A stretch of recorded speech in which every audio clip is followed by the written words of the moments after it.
The Brown County Sheriff's Office is warning residents about a scam involving fake invoices that appear to come from the county's planning and zoning department.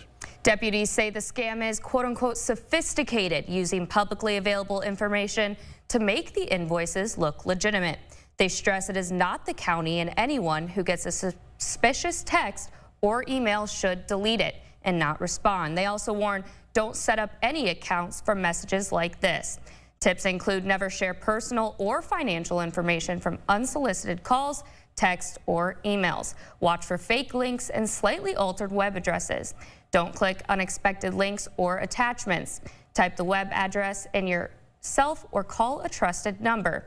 And don't fall for pressure tactics or requests to payment by gift card, PayPal, or wire transfers.